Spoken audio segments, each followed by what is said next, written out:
want a change in policies when it comes to the issue of securing our border and immigration. The Laken Riley bill is the beginning of that change.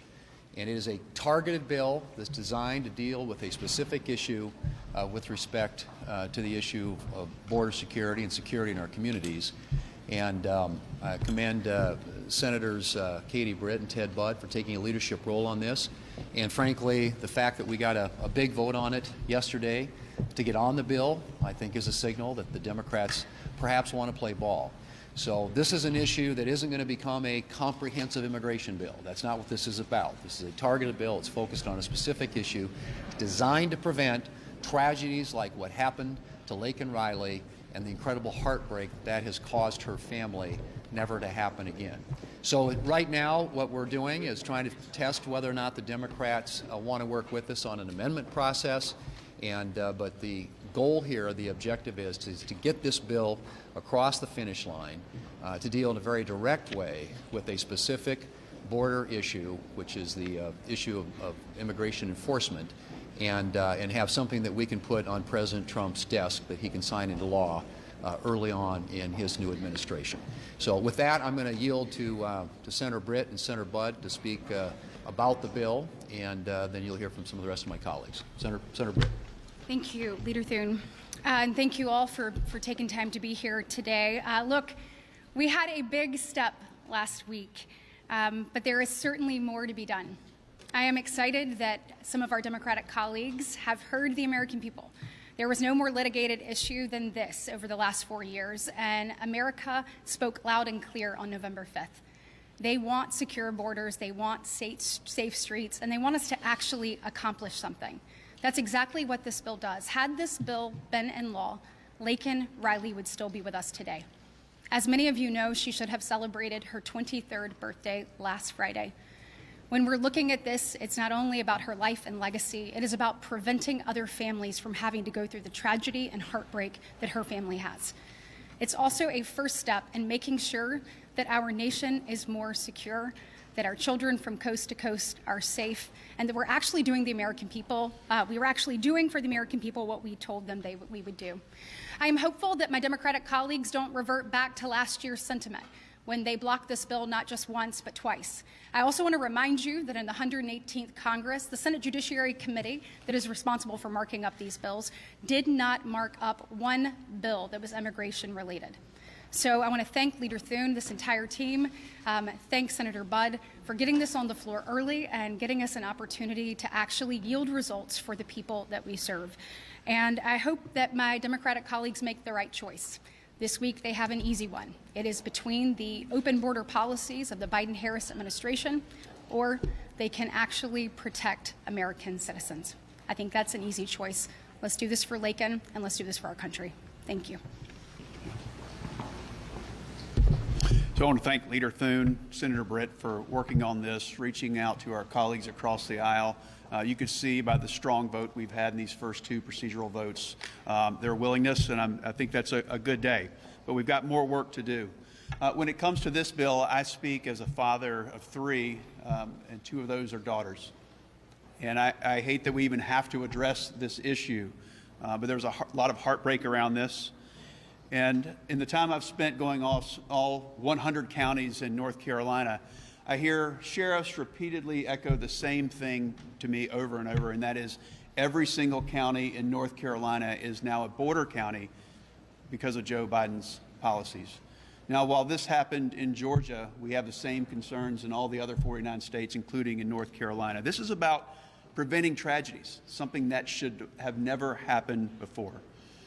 When you think back to November 5th, it was essentially about two main things, and that is things are unaffordable and that they're unsafe, whether you're thinking internationally or whether you're thinking domestically in your own neighborhood.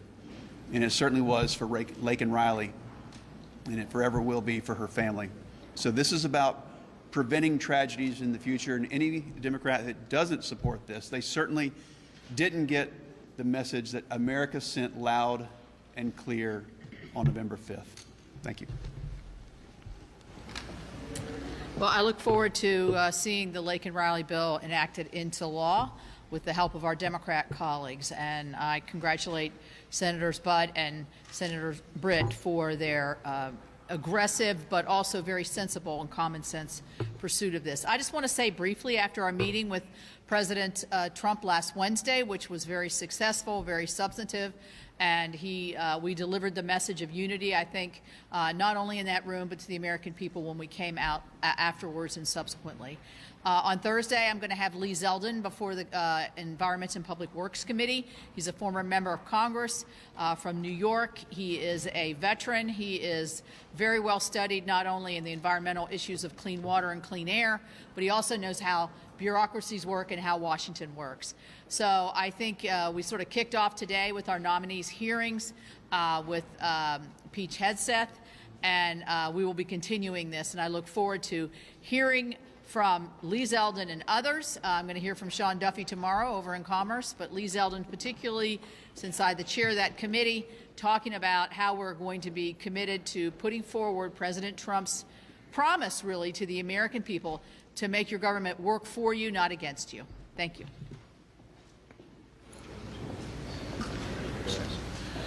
Senator Britt and Senator Budd, thank you for your leadership on the Laken Riley Act. This is incredibly important because the American people have said over and over again, they just want basic safety.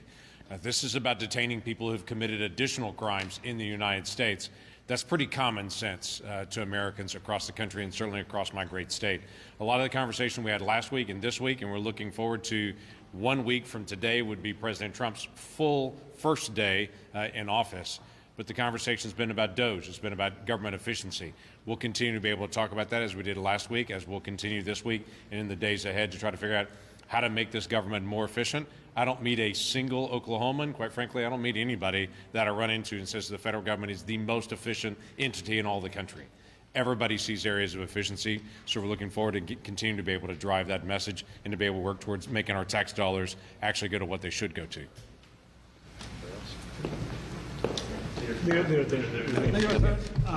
You have not said much about Pete Hegseth, but now that he's at his hearing, do you have any concerns about these allegations from his past, the sexual assault allegation?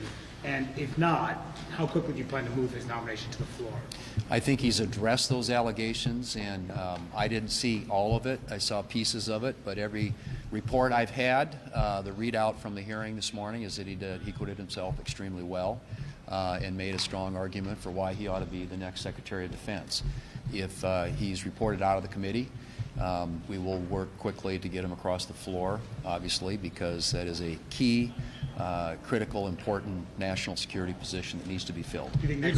What do you think of the timing here? Do you expect to confirm a couple of nominees on inauguration night? You know, that's been the custom around here, some national security nominees, maybe Rubio because he's well known, maybe Ratcliffe because he's well known. What do you expect on that night or early Tuesday? Well, first, I mean, we hope that we will have some cooperation to get some of them moved quickly. And obviously, Senator Rubio is a colleague, widely respected on both sides of the political aisle up here. I would hope at least that as he gets through his confirmation hearing, obviously we're not having these conversations in full until they get through the confirmation hearings with the Democrats, but my assumption is at least that on some of these key national security positions that we would have a level of cooperation that would enable us to get some of those positions filled quickly. After meeting with the President last week to discuss reconciliation, how do you now envision the reconciliation pathway to move forward, given the Laken Riley bill on the floor and the need to fund it?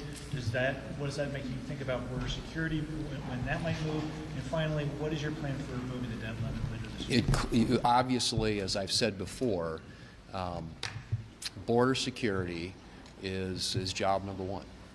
As has been mentioned, I think it was, if not certainly one of the top two issues coming out of the election, and the American people spoke loudly and clearly. They want us to address that issue, so I'm hopeful that we can move in a reconciliation package on legislation that addresses the border. And how that happens is still up for discussion, negotiation, but clearly the Senate is prepared and ready to move. We continue to have conversations with relevant committees here of jurisdiction to ensure that when the time comes that we can move quickly.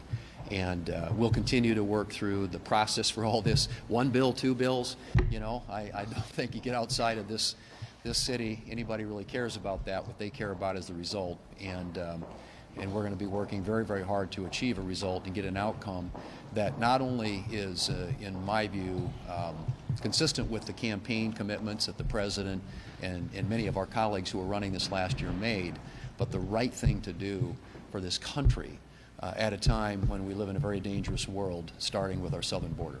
Thank you all.